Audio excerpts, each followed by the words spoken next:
देख दीप्ति बेटा, मेरी बात ध्यान से सुनना। मैं तुझे कुछ ऐसा बताने जा रही हूँ जिसकी वजह से हमेशा हमेशा के लिए तुम्हारा पीछा तुम्हारी सासू माँ से छूट जाएगा और वो बुढ़िया कभी तुम्हारी जिंदगी में वापस नहीं आ पाएगी। वापस आने की तो बात ही छोड़ो, क्या पता वो बुढ़िया वहीं पर मर जाए और दामाद जी को भी हमारे ऊपर बिल्कुल भी शक नहीं होगा। अच्छा मम्मी, ऐसा कौन सा प्लान है तुम्हारे पास? मुझे भी तो बताओ जरा। दीप्ति की सास सुमित्रा सिंघानिया का छोटा सा परिवार था, जिसमें उनका बेटा नैतिक सिंघानिया और बेटी सुप्रिया सिंघानिया। सुमित्रा सिंघानिया के पति मनोहर सिंघानिया का देहांत कुछ समय पहले हो गया था, एक बीमारी के चलते। इसीलिए घर परिवार और बच्चों की जिम्मेदारी सुमित्रा सिंघानिया ने अकेले संभाली। उन्हें पढ़ा लिखा कर इस काबिल बनाया कि आज दोनों बच्चे उनके अपने पैरों पर खड़े हैं। नैतिक दुबई में नौकरी करता है और अच्छा खासा कमा लेता है। घर में किसी चीज़ की कोई कमी नहीं थी।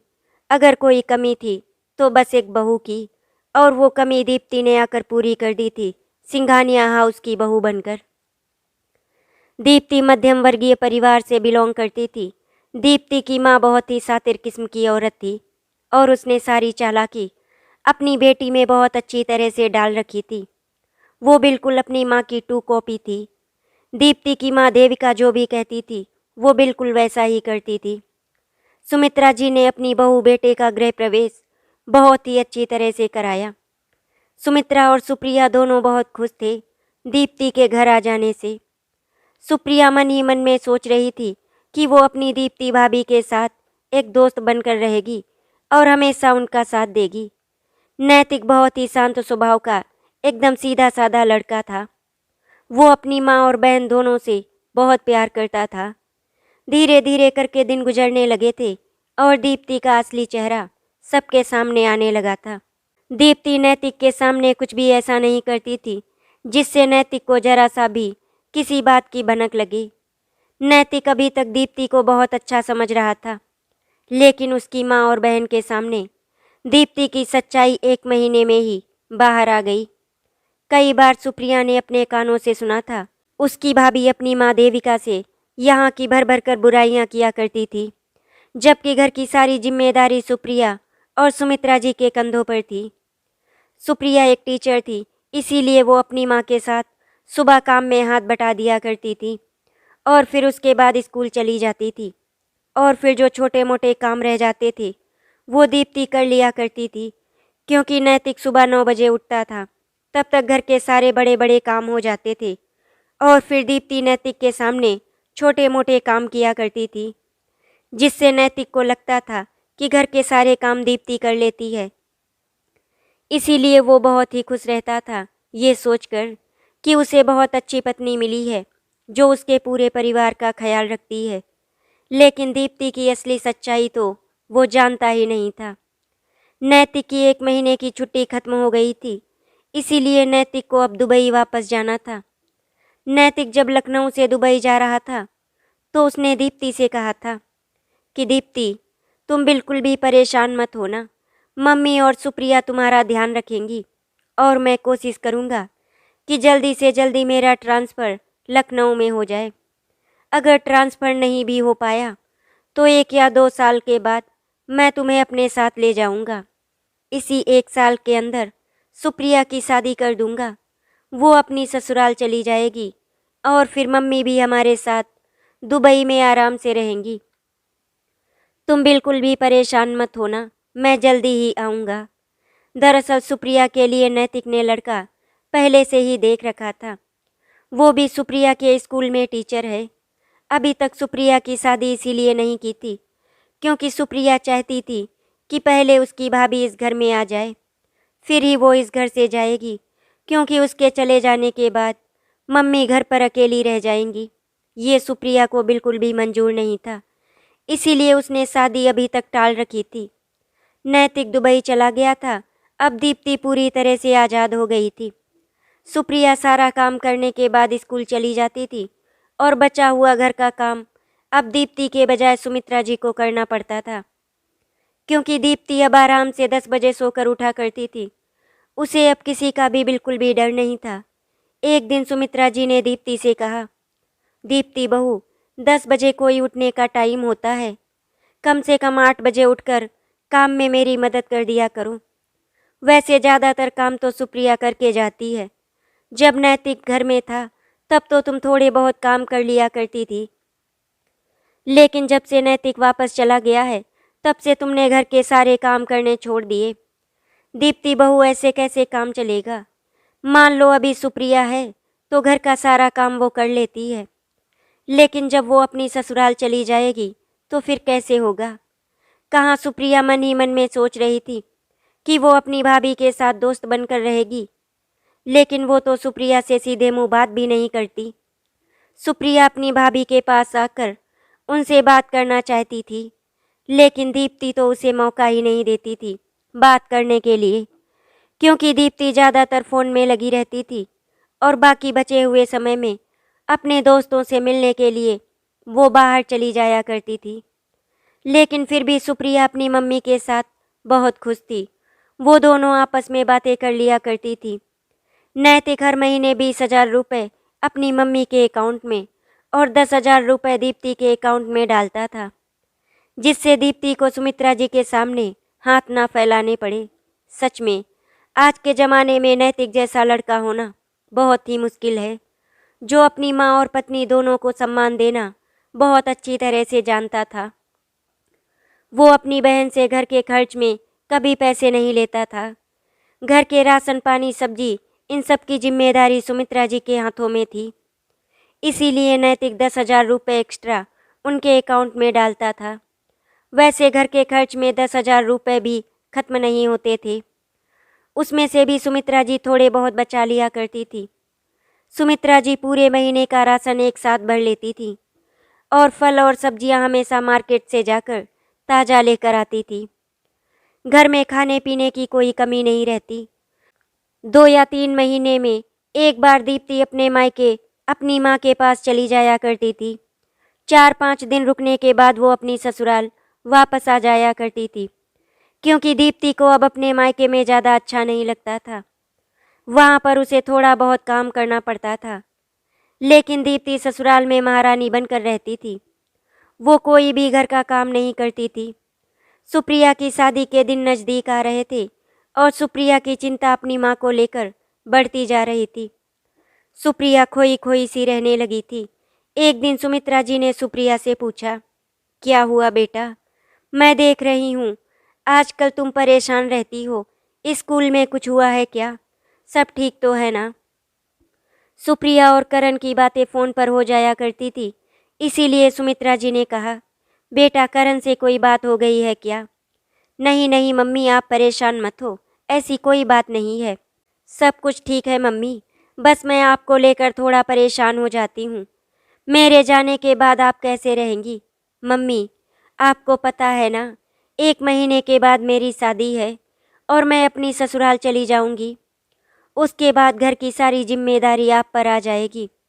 आप सब कुछ अकेले कैसे संभालेंगी? सुप्रिया बेटा, तू मेरी बिल्कुल भी चिंता मत कर, अपनी नई ज़िंदगी में हमेशा खुश रहना। मैं यहाँ पर सब कुछ मैनेज कर लूँगी।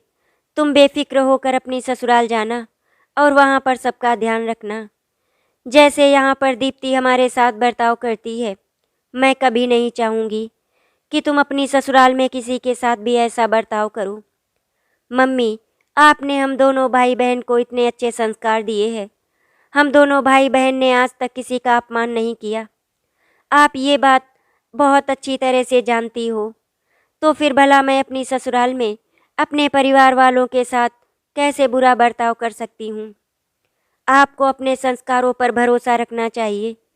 सुप्रिया बेटा, मुझे अपने दिए हुए संस्कारों पर पूरा यकीन है, लेकिन अपनी बेटी को समझाना एक माँ का फ़र्ज होता है और वो फ़र्ज तो मुझे निभाना ही पड़ेगा। ठीक है मम्मी, आप बिल्कुल भी चिंता मत करो, मैं आपकी बताई हुई सारी बातें ध्यान रखूँगी। और हाँ सुप्रिया बेटा, तुम भी मेरी तरफ से निश्चिंत हो जाओ। अभी तुम्हारी माँ एकदम ठीक ठाक है, मुझे कोई तकलीफ़ नहीं है। मैं घर के सारे काम अकेले कर सकती हूँ, इतना तो तुम भी अपनी माँ को जानती हो। मैंने आज तक कभी हार नहीं मानी, तो फिर आगे कैसे हार मान सकती हूँ? हाँ हाँ माँ, मैं बहुत अच्छी तरह से जानती हूँ कि मेरी माँ बहुत स्ट्रांग है। पापा के जाने के बाद आपने हम दोनों को कितनी अच्छी तरह से संभाला। आपने हमें कभी कोई तकलीफ नहीं होने दी। मैं तो बहुत किस्मत वाली हूँ माँ, जो मुझे आप जैसी बहादुर माँ मिली। मैं आपकी बेटी हूँ, इस बात का मुझे हमेशा गर्व रहेगा। माँ बेटी दोनों की आंखों में आंसू आ गए थे। सुमित्रा जी ने अपनी बेटी को गले लगाते हुए कहा, जब इस घर से तू विदा होकर जाएगी तब तो रुलाएगी ही, लेकिन तूने तो मुझे अभी से रुलाना शुरू कर दिया।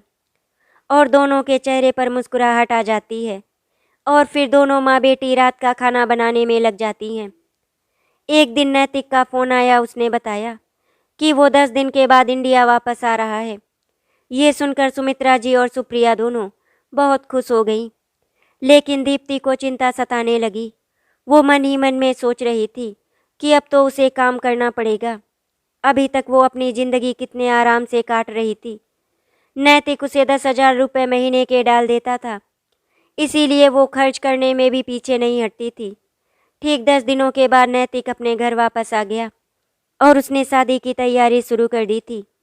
एक दिन सुप्रिया ने अपनी मम्मी से कहा, मम्मी हमें शादी की शॉपिंग करनी है, क्या इस बारे में भाभी से बोले?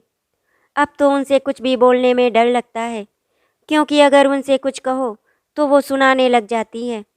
सुप्रिया बेटा, एक बार कहकर देख ले, अगर तेरी भाभी शॉपिंग में जाने के लिए हाँ कर देती हैं तो ठीक है, नहीं तो तू फिर अपनी सहेलियों के साथ में शॉपिंग कर ले, या फिर मुझे बता देना, मैं तेरे साथ चलूँगी।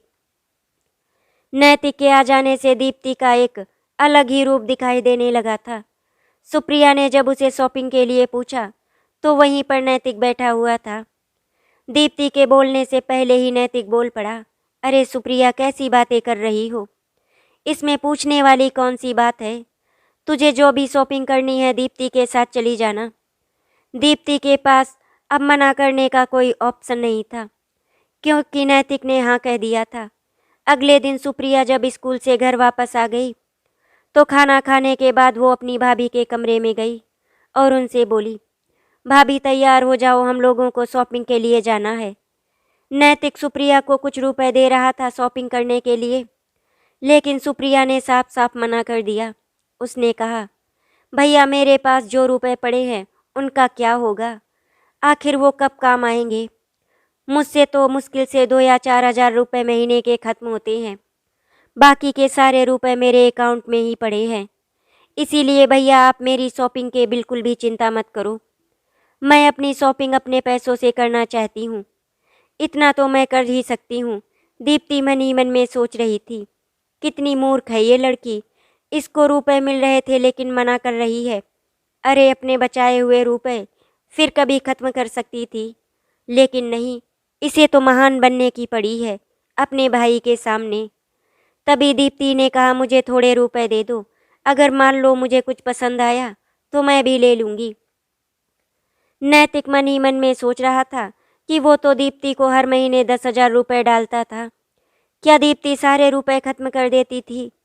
लेकिन नैतिक ने दीप्ति से कुछ भी नहीं कहा और 10,000 रुपये उसके हाथों में रख दिए। ये देखकर दीप्ति बहुत ही खुश हो गई। सुप्रिया अपनी भाभी दीप्ति के साथ शॉपिंग करने के लिए पहुंच गई, लेकिन दीप्ति पूरा टाइम फ़ोन पर लगी रही।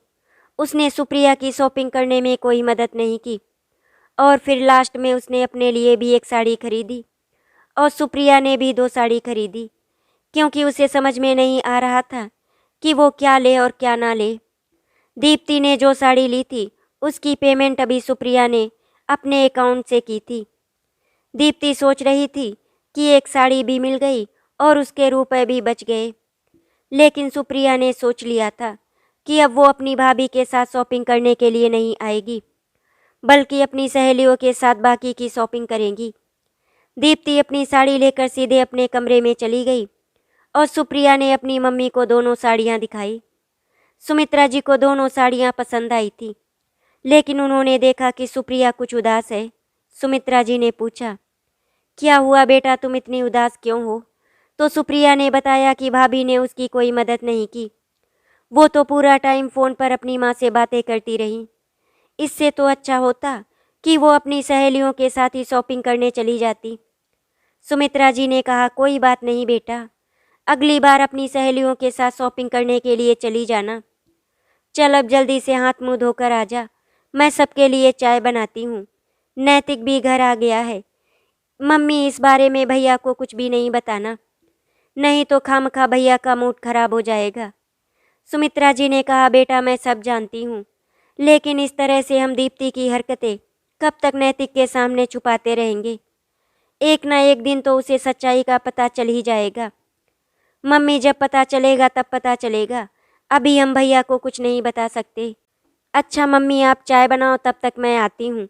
लगभग 15 मिनट के बाद सावित्री जी ने सबको आवाज़ दी और सभी नीचे हॉल में चाय पीने के लिए आ गए। नैतिक ने सुप्रिया से पूछा, और सुप्रिया तुम्हारी शॉपिंग हो गई?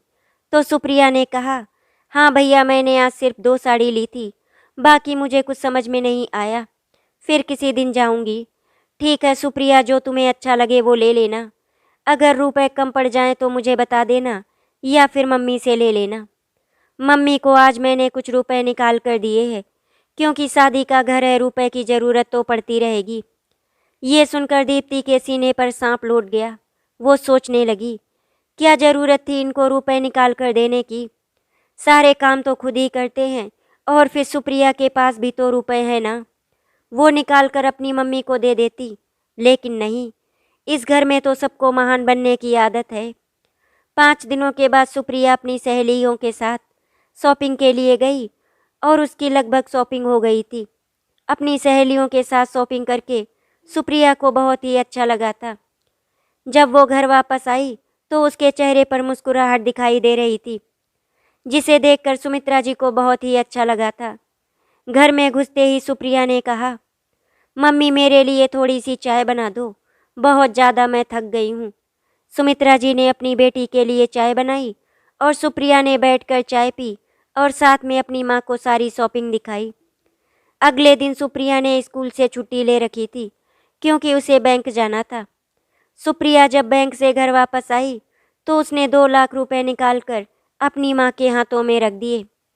सुमित्रा जी ने लेने से मना कर दिया, लेकिन सुप्रिया ने उन्हें अपनी कसम दे दी, तो सुमित्रा जी को वो रुपए लेने पड़े।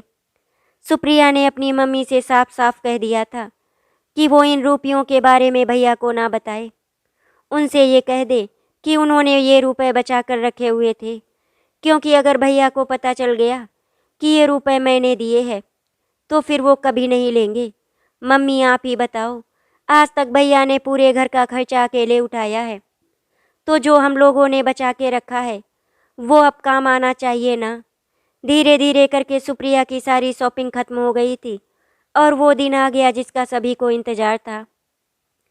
सुप्रिया लाल रंग के दुल्हन के जोड़े में एकदम अप्सरा लग रही थी। उसे जोड़े में देखकर सुमित्रा जी और नैतिक की आंखों में आंसू आ गए थे।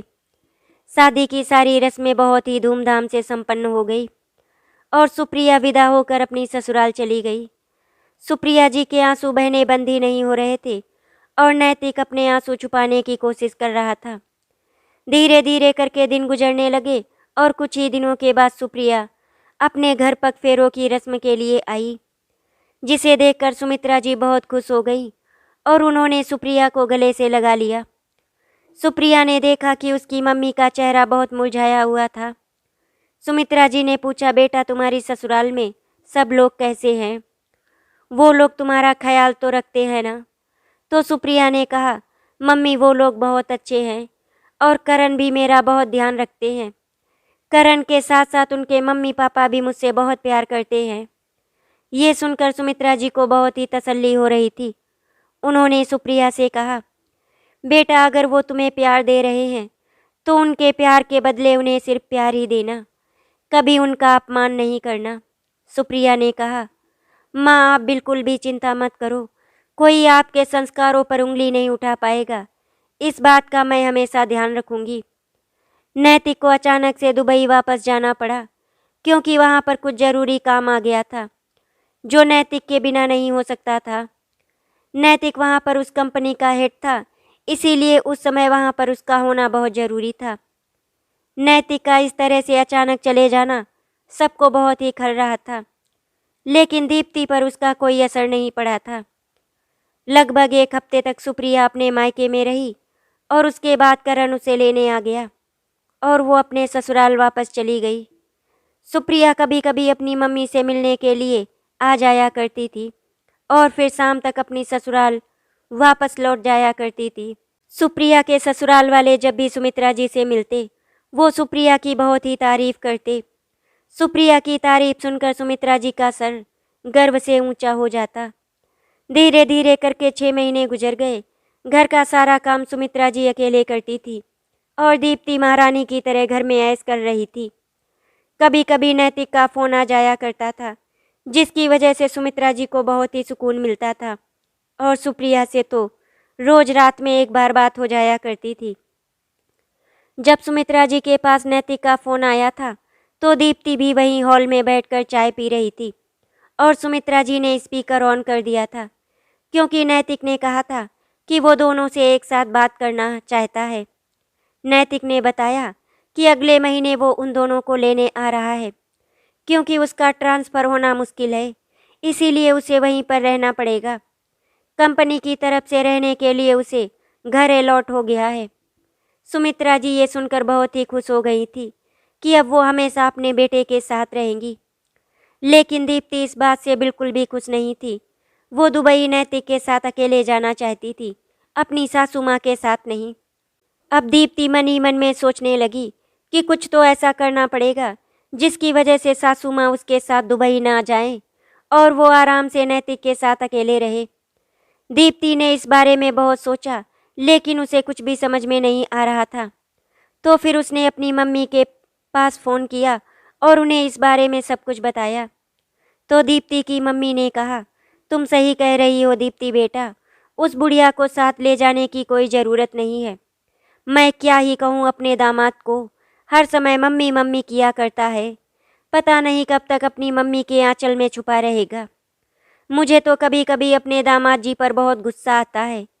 मम्मी, मैंने आपके पास दामाद जी के लिए नहीं बल्कि सासू माँ के लिए फ़ोन किया है। उनके बारे में बताओ क्या करें। देविका जी अपना जुगाड़ू दिमाग चला रही थी कि वो ऐसा क्या करे कि सांप भी मर जाए और लाठी भी ना टूटे। तभी उनके दिमाग में प्रयागराज महाकुंभ मेले की बात आई। दीप्ति बेटा, तू एक काम कर, तू अपनी सास को बोल कि चलिए मम्मी जी, दुबई जाने से पहले हम लोग महाकुंभ में स्नान करके आते हैं, क्योंकि फिर पता नहीं कब इस पावन धरती पर आना हो पाए। और फिर उनसे आधार कार्ड, उनका फ़ोन, सब कुछ ले लेना और उन्हें वहीं पर छोड़कर चली आना। वो कहाँ जाएंगी कहाँ नहीं, किसी को कुछ भी पता नहीं चलेगा। और महाकुंभ में तो इतनी भीड़ होती है, क्या पता वो वहीं पर मर जाए और तुम्हारा उनसे पीछा छूट जाए।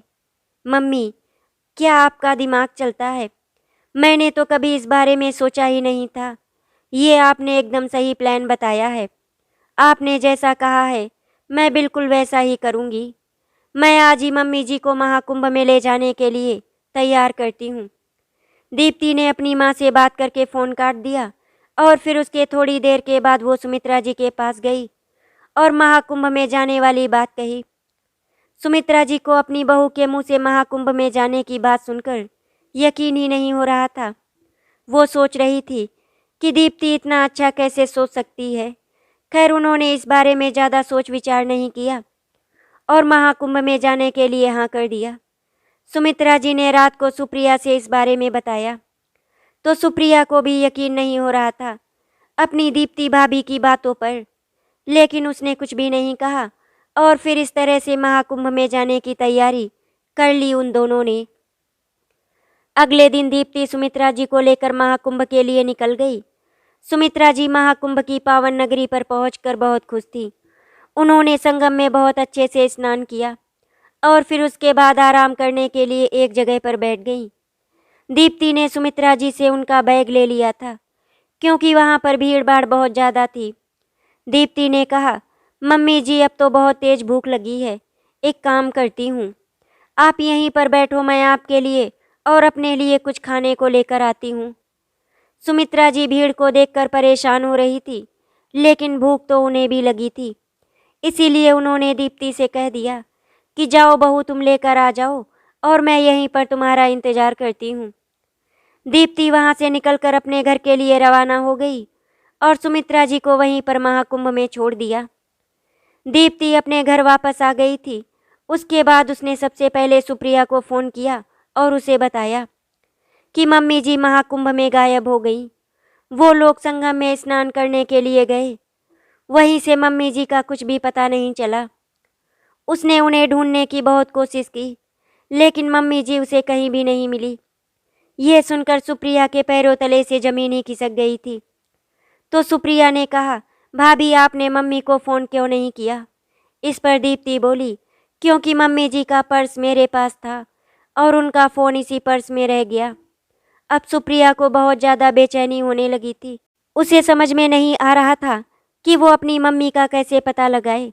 इधर सुमित्रा जी दीप्ति का बहुत देर तक इंतज़ार करती रहीं, लेकिन जब दीप्ति नहीं आई तो वो बहुत ज़्यादा परेशान होने लगी। उन्होंने सुबह से अभी तक कुछ खाया पिया भी नहीं था, इसीलिए भूख के मारे शायद उन्हें चक्कर भी आ रहे थे। दीप्ति को इस बात का पता नहीं था कि सुमित्रा जी को सुप्रिया का नंबर याद है। 3-4 घंटे सुमित्रा जी वहीं पर इधर उधर भटकती रहीं, लेकिन उन्हें कुछ समझ में नहीं आ रहा था और वो बेहोश होकर गिर पड़ी। तभी वहाँ पर एक लड़का खड़ा था। उसने सुमित्रा जी को उठाया और उन्हें पानी पिलाया। सुमित्रा जी थोड़ा होश में आई तो उन्होंने कहा कि उन्हें बहुत तेज भूख लगी है, कुछ खाने के लिए चाहिए। वो लड़का अपने घर से सब्जी पूड़ी लेकर आया था। उसने सुमित्रा जी को सब्जी पूड़ी खिलाई और फिर उसके बाद उसने सुमित्रा जी से पूछा। सुमित्रा जी ने उस लड़के को पूरी बात बताई कि वो अपनी बहू के साथ महाकुंभ में स्नान के लिए आई थी, लेकिन उनकी बहू कहाँ चली गई उन्हें नहीं पता। उस लड़के ने सुमित्रा जी से कहा, आपको कोई कॉन्टैक्ट नंबर याद है जिस पर आप फ़ोन कर सके? तो सुमित्रा जी ने उन्हें सुप्रिया का नंबर बताया। उस लड़के ने सुप्रिया को फ़ोन लगाया। सुप्रिया अपने पति के साथ प्रयागराज के लिए निकल चुकी थी। जैसे ही सुप्रिया ने अपने नंबर पर अननोन नंबर देखा, उसने तुरंत फ़ोन उठा लिया। उसने कहा, क्या मैं सुप्रिया जी से बात कर सकता हूँ? तो सुप्रिया ने कहा, हाँ मैं सुप्रिया बोल रही हूँ, आप कौन? मेरा नाम अनिकेत है और मुझे आपकी माँ यहाँ पर बेहोशी की हालत में मिली थी। फ़िलहाल अभी वो ठीक है और मेरे पास ही हैं। उन्होंने ही आपका नंबर बताया है। लीजिए, आप उनसे बात कर लीजिए। सुमित्रा जी ने सुप्रिया को सारी बात बताई। उसने कहा, माँ आप वहीं पर मेरा इंतज़ार कीजिए, मैं आपको लेने के लिए आ रही हूँ। सुप्रिया ने अनिकेत को अपनी माँ के साथ रहने के लिए कहा। उसने कहा, ठीक है आप लोग आ जाइए, तब तक मैं इन्हीं के साथ हूँ। और कुछ घंटे के बाद सुप्रिया अपनी माँ के पास पहुँच गई। सुप्रिया का और सावित्री जी का रो रो कर बुरा हाल हो गया था। दोनों की आंखें सूज गई थी। सुप्रिया और करण दोनों ने मिलकर अनिकेत को बहुत ही धन्यवाद किया। अनिकेत ने कहा, आप लोग माँ जी के साथ रहिए, मुझे महाकुंभ में स्नान करके अपने घर भी वापस जाना है। और फिर अनिकेत वहाँ से चला गया। कभी कभी कुछ इंसान हमारी ज़िंदगी में फरिश्ते बनकर आते हैं और सुमित्रा जी की ज़िंदगी में वो फरिश्ता बनकर अनिकेत आया था। अगर अनिकेत नहीं होता तो पता नहीं सुमित्रा जी के साथ क्या हुआ होता। सुप्रिया और करण सुमित्रा जी को लेकर अपने घर आ गए थे। सुप्रिया ने सुमित्रा जी से शुरू से लेकर अब तक की सारी कहानी जान ली। सारी बातें सुनने के बाद सुप्रिया बहुत अच्छी तरह से समझ गई थी कि दीप्ति भाभी ने ये सब जानबूझकर किया है। आज सुप्रिया को बहुत ही ज़्यादा गुस्सा आ गया था। उसने अपने भाई नैतिक को फ़ोन करके शुरू से लेकर अब तक की सारी कहानी बता दी, जिसे सुनकर नैतिक को यकीन नहीं हो रहा था कि दीप्ति इस तरह की लड़की हो सकती है। वो तो आज तक यही सोच रहा था कि दीप्ति बहुत अच्छी है, वो उसकी माँ और बहन का कितना ध्यान रखती है। नैतिक ने सोच लिया था कि दीप्ति को अब सबक तो सिखाना ही पड़ेगा। नैतिक ने सुप्रिया को मना कर दिया था कि वो दीप्ति को कुछ भी ना बताए। 2 दिन के बाद नैतिक इंडिया वापस आ गया। उसने घर की डोरबेल बजाई तो दीप्ति ने दरवाज़ा खोला। नैतिक को अपने सामने देखकर वो बहुत घबरा गई थी। क्या हुआ दीप्ति, सब ठीक तो है ना? तुम मुझे इस तरह से देखकर परेशान क्यों हो गई? तुम्हें तो मुझे देखकर खुश होना चाहिए था। मैं तो तुम्हें सरप्राइज़ देना चाहता था, लेकिन तुम्हें देखकर ऐसा लग रहा है जैसे कि तुम तो मुझे देखकर डर गई हो। दीप्ति ने अपने आप को संभालते हुए कहा, नहीं नैतिक, ऐसी कोई बात नहीं, आओ घर के अंदर आओ। अच्छा दीप्ति, एक काम करो, जल्दी से मम्मी को बुलाओ, मुझे उनसे कुछ बात करनी है। दीप्ति को समझ में नहीं आ रहा था कि वो नैतिक को कैसे बताए। उसने रोते हुए कहा, नैतिक, हम लोग परसों महाकुंभ में स्नान के लिए गए थे और वहीं से मम्मी जी का कुछ भी पता नहीं चला। मैंने उन्हें ढूंढने की बहुत कोशिश की, लेकिन मैं उन्हें ढूंढ नहीं पाई और मुझे अकेले घर वापस आना पड़ा। मैंने सुप्रिया को भी ये सब बता दिया था। अच्छा, तुमने मम्मी को जहाँ पर छोड़ा था, क्या तुम वहाँ पर वापस नहीं गई थी? नैतिक, मैं वहाँ पर वापस गई थी, लेकिन मम्मी वहाँ पर नहीं थी और मम्मी का पर्स भी मेरे पास था, जिसमें उनके डॉक्यूमेंट और फ़ोन रखा हुआ था।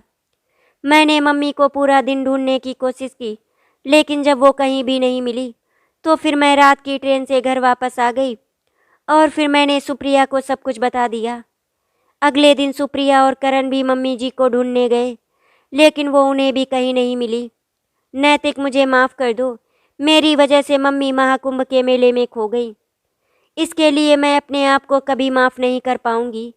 नैतिक ने खींच के थप्पड़ दीप्ति के गाल पर जड़ दिया और वो नीचे ज़मीन पर गिर पड़ी। तब तक दरवाजे से सुप्रिया और सुमित्रा जी भी आ गई। सुमित्रा जी को देखकर दीप्ति बहुत ज़्यादा डर गई थी। दीप्ति उठकर खड़ी हो गई और सुमित्रा जी के पास में जाकर नाटक करने लगी। मम्मी जी, आप कहाँ चली गई थी? मैंने आपको ढूंढने की कितनी कोशिश की, लेकिन आप मुझे कहीं भी नहीं मिली। कैसी बातें कर रही हो दीप्ति बहू? मैं तो वहीं पर 4 घंटे तक रही जहाँ पर तुम मुझे छोड़कर गई थी। वो तो भला हुआ उस लड़के का जो मेरे साथ रहा, उसने मेरी जान बचाई। दीप्ति को अभी तक ये पता नहीं था कि नैतिक ने उसे थप्पड़ क्यों मारा। नैतिक ने कहा, अब तो तुम्हें समझ में आ गया होगा कि मैंने तुम्हें थप्पड़ क्यों मारा। तुम्हारी हिम्मत कैसे हुई मेरी मम्मी के साथ ऐसा करने की? तुम मेरी मम्मी को महाकुंभ में मरने के लिए अकेला छोड़ आई। आखिर उन्होंने तुम्हारे साथ क्या किया था? उन्होंने कभी तुम्हें परेशान किया या फिर तुम्हें किसी चीज़ के लिए रोका टोका, जिसकी वजह से तुमने मेरी माँ के साथ ऐसा किया? दीप्ति मन ही मन में सोच रही थी कि आखिर नैतिक सही तो कह रहा है। मम्मी जी ने तो उसे कभी परेशान नहीं किया और ना ही कभी किसी चीज़ के लिए रोका टोका, फिर उसके मन में मम्मी जी के लिए इतनी नफरत कैसे आ गई? दीप्ति सावित्री जी के पैरों में गिरकर हाथ जोड़कर माफ़ी मांगने लगी। मम्मी जी, मुझे माफ़ कर दीजिए, मुझसे बहुत बड़ी गलती हो गई। मुझे पता नहीं क्या हो गया था जिसकी वजह से मैंने ये सब कर दिया। नहीं दीप्ति, इस बात के लिए तुम्हें कभी माफ़ी नहीं मिल सकती। पीछे से नैतिक की आवाज़ आई, वो तो भला हो उस इंसान का जिसने मेरी माँ का साथ दिया, वरना आज मेरी माँ शायद मेरे पास नहीं होती। दीप्ति, अब तुम एक काम करो, अपना सामान पैक करो और अभी के अभी मेरे इस घर से निकल जाओ। तुमने मेरी माँ और मेरी बहन के साथ इतना सब कुछ किया, अब इस घर में तुम्हारे लिए कोई जगह नहीं है। जबकि तुम बहुत अच्छी तरह से जानती थी कि मेरी माँ मेरे लिए भगवान समान है, फिर भी तुमने उनका अपमान किया और उनके साथ इतना बुरा किया। दीप्ति, मैं दोबारा नहीं कहूँगा, अभी के अभी अपना सामान बांधो और निकल जाओ इस घर से। दीप्ति सावित्री जी के पैरों में लिपट गई और उनसे माफ़ी मांगने लगी। मम्मी जी, मुझे माफ़ कर दो, दोबारा ऐसी गलती कभी नहीं होगी। सिर्फ इस बार के लिए मुझे माफ़ कर दो। अपनी बेटी समझकर मुझे माफ़ कर दो मम्मी जी। दीप्ति को इस तरह से माफ़ी मांगते हुए देखकर सावित्री जी के अंदर दया आ गई और उन्होंने दीप्ति को अपने पैरों से उठाया और गले से लगा लिया। उन्होंने नैतिक से कहा, नैतिक बेटा, इस बार बहू को माफ़ कर दो। कभी कभी इंसान से गलती हो जाती है। इस बार बहू को माफ़ कर दो। उसकी आंखों में जो आंसू बह रहे हैं वो पश्चाताप के आंसू हैं।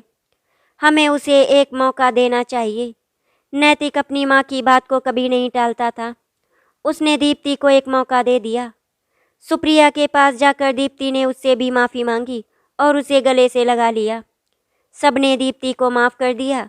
नैतिक ने कहा, 1 हफ्ते के बाद दुबई की टिकट है और वो तीनों दुबई जा रहे हैं। ये सुनकर दीप्ति ने सुप्रिया से कहा, सुप्रिया, जब तक 1 हफ्ते तक हम सब लोग यहाँ पर हैं, तुम भी हमारे पास ही रह जाओ। उसके बाद तो हम लोग चले जाएंगे। आज पहली बार दीप्ति ने सुप्रिया को इस तरह रोका था। ये देखकर सुमित्रा जी को बहुत अच्छा लग रहा था। दीप्ति अब धीरे धीरे अपने आप को बदलने की कोशिश करने लगी और घर के काम खुद करने लगी। अब सुप्रिया अपनी मम्मी की तरफ से निश्चिंत हो गई थी, क्योंकि अब उसे यकीन हो गया था कि उसकी भाभी उसकी मम्मी का ध्यान रखेंगी। एक हफ्ते तक सभी ने उस घर में बहुत मौज मस्ती की। उसके बाद सुप्रिया नैतिक सुमित्रा जी दीप्ति को सी ऑफ करके अपने पति करण के साथ वापस अपने ससुराल चली गई। इस तरह से हमारी कहानी की हैप्पी एंडिंग हो गई। आशा करती हूँ आपको हमारी कहानी अच्छी लगी होगी। अगर आपको हमारी कहानी अच्छी लगी तो वीडियो को लाइक एंड शेयर करें, चैनल को सब्सक्राइब करें। वीडियो देखने के लिए आपका धन्यवाद।